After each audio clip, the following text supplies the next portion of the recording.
Assalamualaikum. Salam. Masuk Pak. Selamat pagi Pak. Selamat pagi. Apa kabar Pak? Baik, alhamdulillah. Ya. Ada apa nih Pak Henry? Iya Pak. Assalamualaikum warahmatullahi wabarakatuh. Perkenalkan saya Henry Gunawan, calon guru penggerak angkatan ke-10 Kota Depok. Kali ini saya akan melakukan wawancara dengan kepala sekolah dari SMP 27. Silakan Pak, diperkenalkan Pak, namanya Pak. Ya, nama saya Ahmad Muhtar, SSI NPD. Tugas di SMP Negeri 27 Depok ini mulai bulan Mei 2023.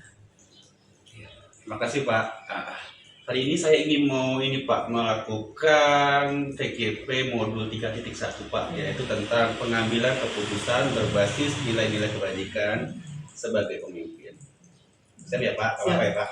Oke. Pertanyaan pertama nih Pak. Selama ini bagaimana Bapak dapat mengidentifikasi kasus-kasus yang merupakan dilema etika atau bujukan moral Pak? Ini masalah dilema etika yang dominan ya di sekolah kita ini memang ada terjadi. Biasanya sebagai kepala sekolah saya mencoba mendalami dulu masalahnya, apa sih sebabnya, itu dulu biasanya tahap awal Mendalami, mencari informasi seperti apa penyebabnya, kenapa seperti itu muncul ya teman-teman kita itu. Dalam informasi yang dia Pak, dari fakta. Jadi Pak, pertanyaan selanjutnya nih Pak, bagaimana Bapak menjalankan pengambilan keputusan di sekolah, terutama untuk kasus-kasus di mana ada dua kepentingan Pak yang sama-sama benar atau sama-sama mengandung nilai kebajikan? Ya, ternyata ada dua masalah, dua nilai kebajikan yang muncul. Tentunya saya mencoba untuk menimbang-nimbang dari kedua kebajikan ini ya, yang mana nanti dipertimbangkan itu masalah manfaat dan mudaratnya. Yang mana yang harus kita ambil adalah yang nilai mudaratnya yang lebih kecil yang mana. Itu yang nanti kita ambil, kita dalami, kita observasi, dan kita tidak lanjuti seperti itu. Sama-sama benar ya Pak. Sama-sama benar. Jadi benar ya. Baik Pak, lanjut Pak, langkah-langkah atau prosedur seperti apa Pak yang bisa Bapak lakukan selama ini? Biasanya saya setelah mencoba mendapatkan data seperti itu ya, saya coba untuk mendalaminya lagi, mendekati atau melakukan pembicaraan dengan teman dekatnya dia suka bergaul sama siapa, ngobrolnya sama siapa. Barangkali harapan kita mungkin dia curhat dengan temannya itu yang dekatnya itu, kita cari lagi informasinya. Nah seperti itu biasanya dibuat lebih meyakinkan apakah ini masih bisa ditindaklanjuti untuk ke arah wawancara atau tidak, dipanggil gitu ya, berdiskusi buat di ruangan ini buat dilakukan pembinaan atau tidak, seperti itu. Jadi tidak langsung panggil, jangan, karena kan biasanya kita itu kalau udah masuk ruang kepala sekolah itu formal suasananya ya, dan pasti merasa kalau ditegur itu ada yang enak gak enak jadi kita menghindari itu, tapi tetap ada pembinaan di situ, tapi tidak suasana formal mengenai pribadi gitu Pak.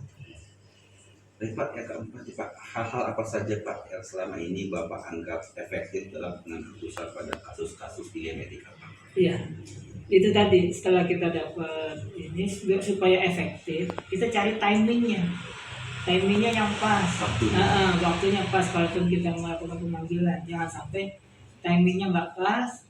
Ketika dilakukan istilahnya pembinaan, dia juga nggak enak juga nerimanya. Kita harus cari timing yang pas.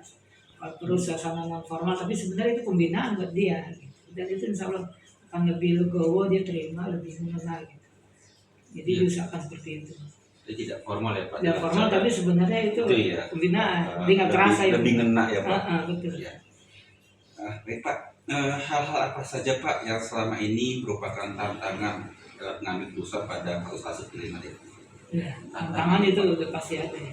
Karena kan tantangan yang terberatnya ya sebenarnya dari si yang punya masalah kan, sama kita juga, terutama bagaimana supaya pengambilan keputusannya ini benar sama-sama diterima gitu. Ini tantangannya paling berat. Waktunya tadi gitu, ya. Supaya jangan sampai jadi sakit hati misalnya. Iya.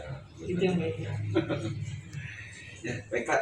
Selanjutnya Pak, apakah Bapak nih punya jadwal tertentu dalam sebuah penyelesaian kasus di Medika, atau apakah Bapak langsung menyelesaikan di tempat atau memiliki sebuah jadwal untuk menyelesaikannya? Bentuk atau prosedur seperti apa nih Pak yang Bapak jalankan? Kalau jadwal tidak ada, tapi secara target ini sebagai satu masalah ada, tapi tidak Jadwal ya Pak? ya, tidak dijadwalkan dan tidak ditentukan harus kapan gitu. Tapi secara pemantauan terus tetap.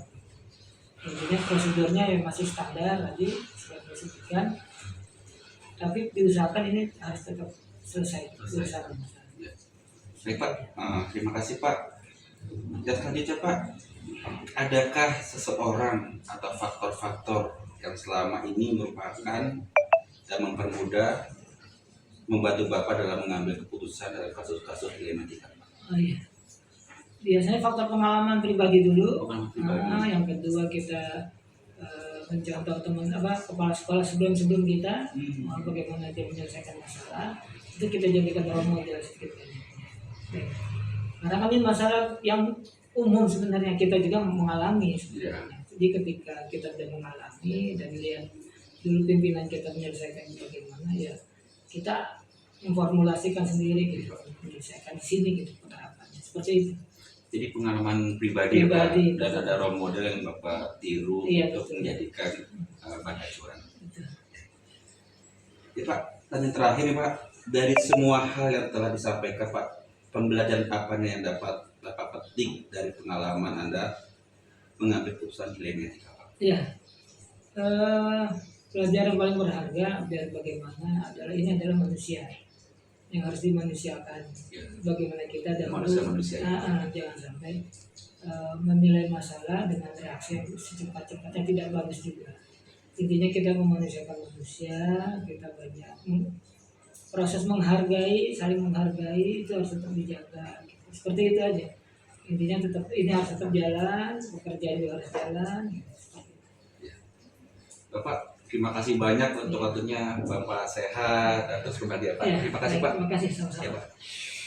Demikian Pak Ahmad Mukhtar, SSI MPD selaku Kepala Pimpinan SPN 27 Depok. Terima kasih.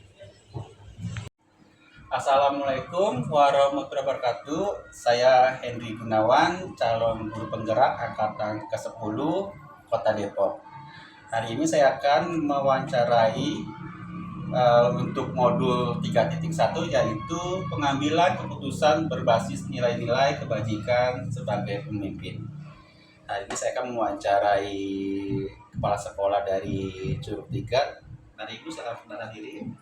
Ya, terima kasih Pak Henry. Saya adalah Juliawati. Saya Kepala SDN Curug 3 Cimanggis, Kota Depok. Ya, makasih Bu Yuli waktunya ya. Ya, sama-sama Pak. Ya, langsung aja ya Bu. Pertanyaan pertama adalah bagaimana nih Ibu dapat mengidentifikasi kasus-kasus yang merupakan dilema etika Bu, atau kebujukan daripada moral? Baik. Terima kasih Pak Henry pertanyaannya. Mengidentifikasi bujukan moral atau itu dilema etika ya. Nah, perlu diketahui bahwa dalam satu masalah itu ada yang namanya benar-benar, salah benar, atau salah-salah, gitu kan ya Pak Henry ya. Jika biasanya dalam suatu permasalahan saya mengkomparasikan dulu masalah-masalah tersebut. Jika masalah itu sudah pasti benar semua, itu artinya dilema etika. Tapi jika permasalahan itu ada salahnya, berarti itu bujukan moral. Namun jika semuanya dalam permasalahan itu salah di sini, baik itu secara peraturan, secara etika gitu ya, sudah pasti itu bukan keduanya, karena di situ saya tidak akan mengambil keputusan apa-apa, sudah saya tinggalkan. Iya, karena salah dua-duanya dan semuanya salah gitu dalam permasalahan tersebut itu. Jadi saya mengkomparasikan dulu gimana antara benar-benar, salah benar, atau salah-salah gitu. Oh, jadi punya keputusan dengan kompetensi. Betul, betul, ya. Makasih Bu. Yang Ya. kedua adalah Ibu, bagaimana Ibu menjalankan pengambilan keputusan di sekolah? Jika saya menjalankan keputusan di sekolah itu, yang pertama saya ambil adalah bagaimana kebermanfaatannya, atau memiliki banyak manfaat atau tidak. Jika manfaatnya lebih banyak, maka akan saya ambil keputusannya. Tapi itu pun tidak mutlak Pak Henry. Jadi, tapi ada pertimbangan-pertimbangan lagi, misalnya pertimbangan kemanusiaan yang harus dikedepankan, saya pun akan mengambil pertimbangan itu. Jadi tidak mutlak harus tidak mutlak kebermanfaatan itu menjadi hal yang utama dalam pengambilan keputusan. Begitu. Jadi ada faktor-faktor lain yang diambil pengambilan keputusan itu ketika ada faktor kemanusiaan dan lain-lain gitu, harus dipertimbangkan. Jadi kita pertimbangkan Ibu faktor kemanusiaan itu ya. Betul. Iya Bu, lanjut ya Bu. Yang ketiga adalah langkah-langkah atau prosedur seperti apa nih yang bisa Ibu lakukan selama ini? Dalam pengambilan keputusan Ya, langkah-langkahnya yang pertama Pak Henry, saya selalu atau senantiasa mengumpulkan informasi terlebih dahulu, informasi dari berbagai pihak. Misalnya saya kumpulkan informasi dari guru, saya kumpulkan informasi dari orang tua, bahkan peserta didik itu sendiri. Nah, setelah saya mengumpulkan informasi, barulah tahap kedua, diskusi.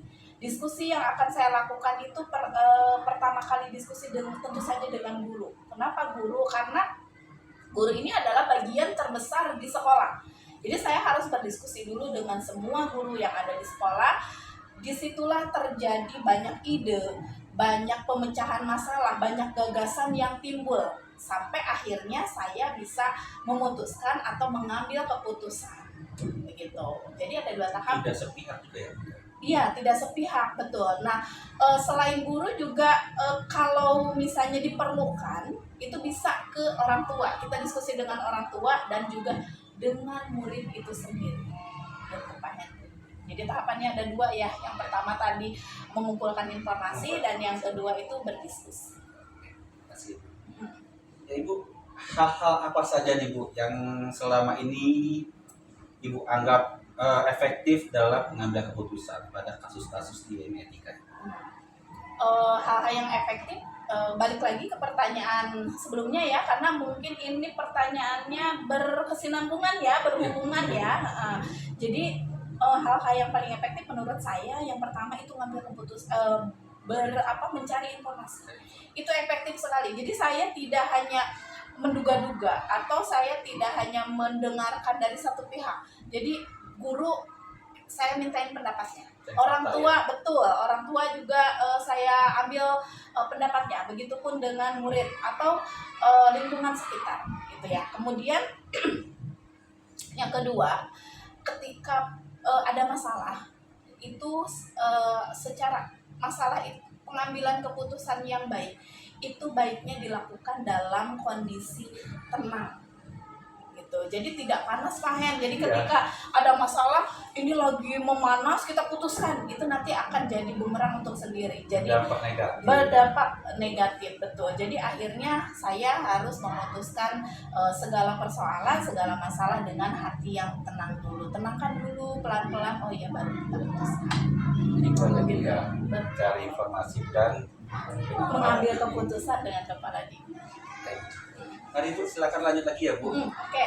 Hal-hal apa saja nih Bu yang selama ini merupakan tantangan dalam pengambilan keputusan pada kasus-kasus di etika? Oke, hal yang merupakan tantangan ya buat saya ketika mengambil keputusan. Yang pertama Pak N, dalam pengambilan keputusan yang saya ambil itu tidak akan semuanya puas dengan keputusan kita.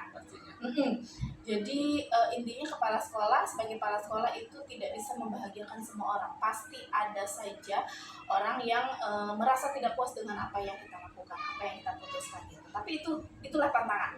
Bagaimana caranya kita bisa mengcover semuanya, meskipun tidak puas tapi ada komitmen untuk melaksanakan keputusan tersebut. Itu kan, itu tantangannya. Kemudian tantangan kedua itu ketika harus mengambil keputusan dengan cepat. Artinya gini, ketika ada masalah yang harus diputuskan dengan cepat, saya harus gercep, saya harus buru-buru, tidak bisa menunggu besok biasanya. Itu tantangan buat sendiri. Tantangan yang kedua adalah pengambilan keputusan yang cepat. Jadi harus diambil pada saat itu juga, tidak boleh besok misalnya. Itulah tantangannya. Yang pertama tadi tantangannya adalah tidak bisa memuaskan semua kalangan, semua orang atau semua stakeholder yang ada, dan yang kedua harus memutuskan harus memutuskan permasalahan atau mengambil keputusan secara cepat. Oke. Ya. Lanjut ya Bu. Apakah Ibu memiliki sebuah jadwal tertentu ya dalam sebuah penyelesaian kasus dilema etika? Kalau jadwal tidak ada, karena tidak ada masalah yang dijadwalkan. Betul nggak Pak Hen? Mana masa iya ada besok ada masalah ini ya, kan enggak gitu. Kalau jadwal tidak. Mungkin di sini konteksnya di sini adalah permasalahan yang harus diambil dengan cepat atau dengan tahapan, gitu ya. Ketika harus memutuskan dengan cepat, yang sudah saya jelaskan tadi, saya tidak melakukan tahapan-tahapan. Kalau di CGP itu ada 9 tahapan ya kalau nggak salah ya. Nah, kalau di lapangan nih langsung, ketika ada permasalahan dan harus memang diselesaikan, langsung selesaikan tanpa tahapan. Tapi ada juga permasalahan atau saya harus mengambil keputusan melalui tahapan-tahapan yang 9 itu. Itu pun kalau waktunya ada. Kalau misalnya ini harus saya putuskan seminggu kemudian, oke, saya lakukan tahapan-tahapan satu demi satu sampai 9 gitu. Jadi intinya tergantung permasalahannya, apakah harus diselesaikan dengan cepat tanpa tahapan ataupun dengan tahapan. Berarti tidak terjadwal ya? Tidak terjadwal. Baik Bu, dan selanjutnya adalah seseorang atau faktor-faktor apa saja nih Bu yang mempermudah atau membantu Ibu dalam mengambil keputusan dalam kasus-kasus dilema etika? Baik. Mungkin ada yang sebagian orang atau apa yang dapat mempermudah ya pengambilan keputusan ya. Kalau dibilang seseorang berarti berhubungan dengan manusia ya. Tentu saja di sini yang berpengaruh atau yang mempermudah saya dalam pengambilan keputusan yaitu guru. Guru itu komponen terbesar di satu sekolah. Jadi saya guru-guru di sekolah saya tentu saja sering atau malah setiap keputusan yang saya ambil itu berdasarkan ide atau gagasan dari sebagian besar guru. Jadi guru itu mempermudah saya untuk pengambilan keputusan. Dengan cara apa? Dengan cara diskusi, dengan cara berbagi, misalnya ya, berbagi praktik baik kepada guru, itu pun bisa memecahkan masalah gitu ya. Kemudian Pak Henry yang saya baru temukan yaitu pengalaman gitu. Jadi pengalaman itu bisa mempermudah kita mengambil keputusan. Ketika kita sudah ada satu masalah, nih punya masalah, kemudian masalah itu timbul dengan yang sama di kemudian hari, itu bisa lebih mudah. Ya, gitu. Karena pengalaman itu. Jadi istilahnya jam terbang ya. Terbang kalau misalnya kita sudah sudah kemarin masalah ini ya, cara yang paling efektif ya seperti ini cara penanganannya atau cara pemecahan masalahnya gitu. Jadi ada dua menurut saya yang mempermudah. Yang pertama adalah guru dan yang kedua adalah pengalaman. Walaupun pengalaman itu yang pertama kurang memuaskan. Betul. Jadi pembelajaran. Jadi nanti selanjutnya kita udah bisa menangani permasalahan tersebut. Jadi dua itu ya faktor yang yaitu guru dan pengalaman. Seseorangnya guru, yang tadi faktornya faktor pengalaman. Dari semua hal telah disampaikan Ibu, pembelajaran apa yang dapat dipetik Ibu dari pengalaman mengambil keputusan di etika? Pelajaran ya yang bisa saya ambil, yang pertama Pak Henry, sebijak apapun kita mengambil keputusan, kita tidak bisa memuaskan semua orang. Itu yang sering saya pegang. Tapi disinilah yang tadi balik lagi tantangan. Itu hikmah atau pelajaran yang saya ambil. Yang kedua, Pak Henry, ketika kita mengambil suatu keputusan itu harus berdasarkan kepentingan bersama, tidak berdasarkan kepentingan pribadi kepala sekolah sendiri misalnya atau golongan tertentu. Dan yang ketiga, hikmahnya atau pembelajarannya yaitu saya bisa memecahkan masalah atau memandang suatu masalah dari berbagai sudut pandang. Misalnya sebagai sudut pandang saya sebagai kepala sekolah, saya melihat lagi sudut pandang guru, saya melihat permasalahan tersebut dari sudut pandang orang tua, bahkan saya bisa melihat permasalahan tersebut dari sudut pandang peserta didik. Gitu Pak Henry. Jadi sebenarnya mungkin banyak ya hikmahnya, tapi yang paling mendalam, yang paling saya rasakan 3 itu Pak Henry. Gitu. Sebagai pembelajaran juga harus tidak bisa memuaskan semua ya. Betul. Tapi itu keputusan yang terbaik yang diambil. Itu karena keputusan yang diambil berdasarkan kepentingan bersama. Yuli, terima kasih banyak nih untuk waktunya deh. Sama-sama Pak Henry. Yuli sehat, sukses selalu ya. Amin. Pak Henry juga sehat, kemudian CGP-nya dilancarkan sampai lulus nanti dengan predikat amat baik, gitu ya Pak Henry ya. Semoga ya Pak Henry ya, dan insya Allah jadi kepala sekolah. Mohon doanya Ibu. Amin. Iya. Ibu selamat siang, terima kasih banyak. Sama-sama Ya, Pak Ibu. Henry, mangga. Bu.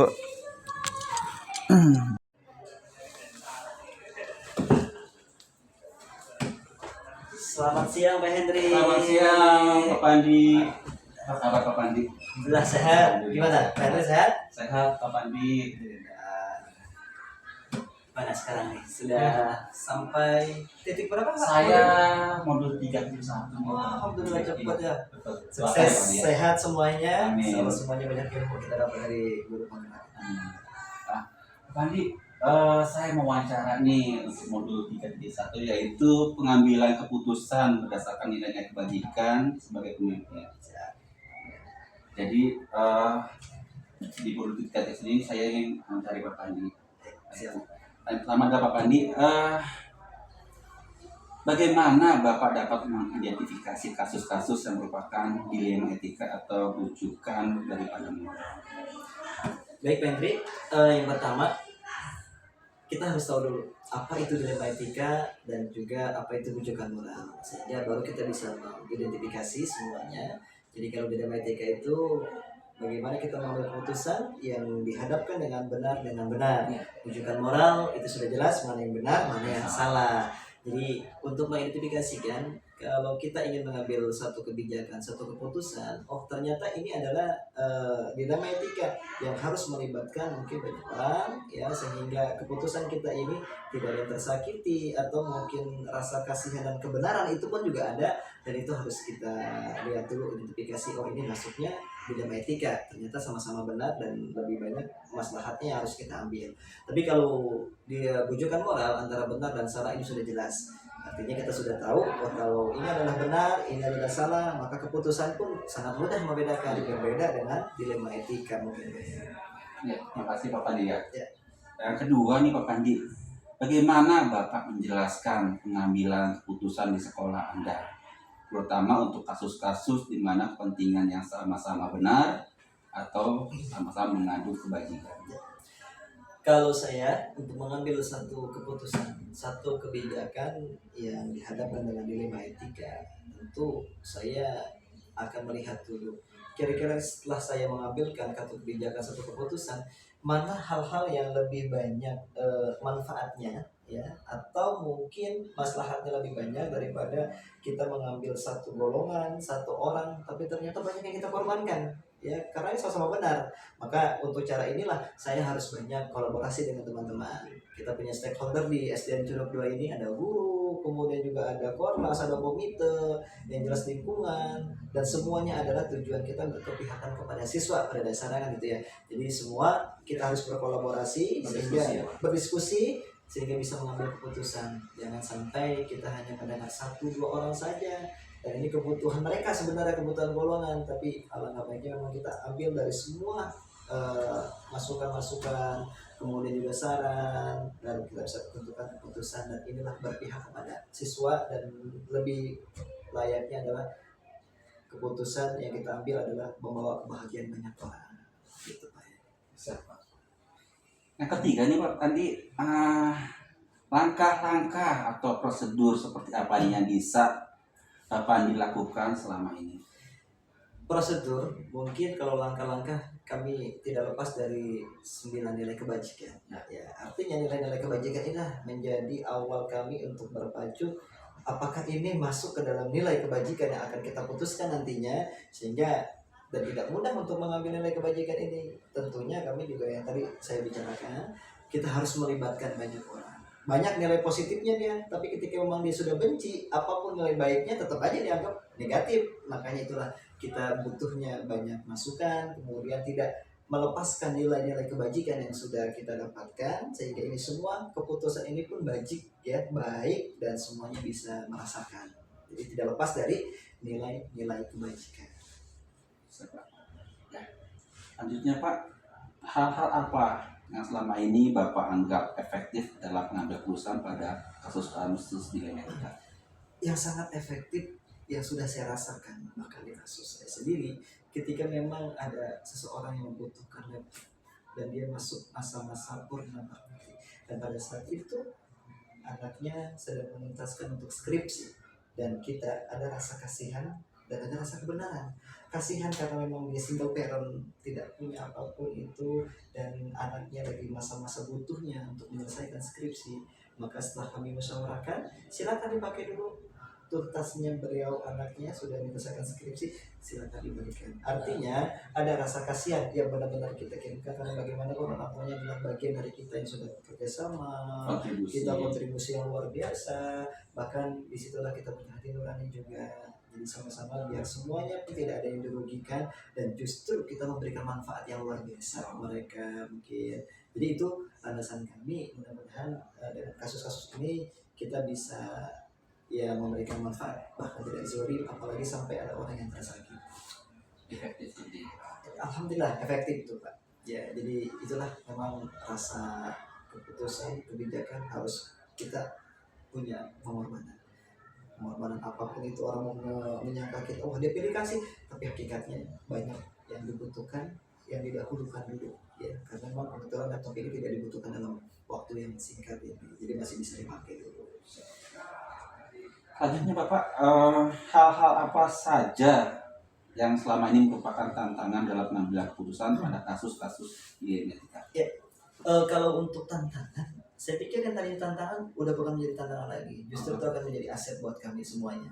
Tantangan yang pertama, ketika kami ragu apakah nanti dia akan menerima keputusan ini, ya karena memang katakanlah walaupun itu pahit, ya jadi keputusan ini kami sudah siap resikonya, kami akan berkorban apa yang akan kami putuskan, sehingga setiap kebijakan, keputusan kami punya tim yang solid.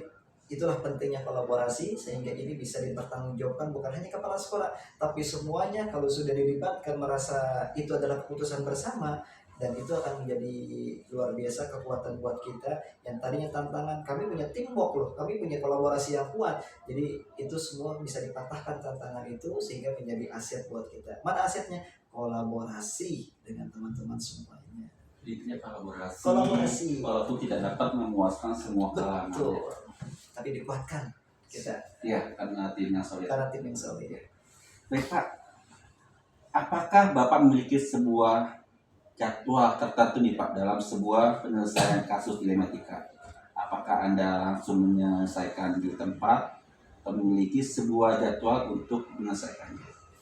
Kalau untuk kasus dilema etika, tentu kita harus atur jadwal, kita tentukan, karena tidak bisa secepat itu untuk mengambil keputusan, apalagi ini dilema etika yang sama-sama kita serba dilema ya, antara benar dengan benar.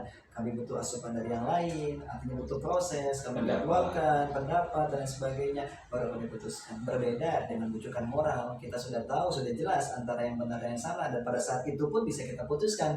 Tapi kalau di dalam etika kita butuh proses, butuh jadwal, dan sehingga apa yang kita putuskan tidak mengambil keputusan yang salah. Di baik itu bersama. Betul, lambat asal Selamat. selamat. Ya Pak. Baik Pak, lanjut Pak. Adakah seseorang nih Pak, atau faktor-faktor apa yang selama ini mempermudah dalam pengambilan keputusan dalam kasus dilematika? Yang sangat mempermudah saya pribadi, ya selain guru yang ada di sekolah, kami punya komite yang luar biasa. Artinya ketika apapun yang menjadi keputusan kami tidak lepas daripada mungkin kerjasama dengan komite, karena mereka komunikasi itu sangat penting, dan komite adalah pemegang erat untuk ya artinya meredamkan suasana yang ada di wali murid dan sebagainya, lingkungan. Dan ketika kami sudah menjalin hubungan baik, ya inilah menjadi aset kami yang luar biasa, sehingga antara kami dan lingkungan ini sudah seiring sejalan, karena komunikasinya sudah dibangun dari yang baik-baik dulu, ya dieratkan dengan komunikasi. Mungkin itu Yang berikut itu dua ya Pak ya, guru dan komite. komite luar biasa, Sangat penting. berperan ya. Berperan banget lingkungan semua, RT RW insya Allah. Siapa?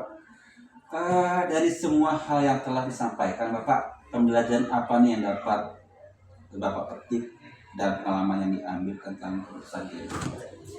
Kalau kami memetik hasil semuanya itu, yang pertama banyak hal-hal yang menjadi pelajaran buat saya, banyak hal-hal yang menjadi ya bermanfaat, penghargaan buat saya. Yang pertama adalah pentingnya kita bersinergi dengan teman-teman yang ada di ruang sekolah ataupun di lingkungan, yaitu kuncinya kolaborasi.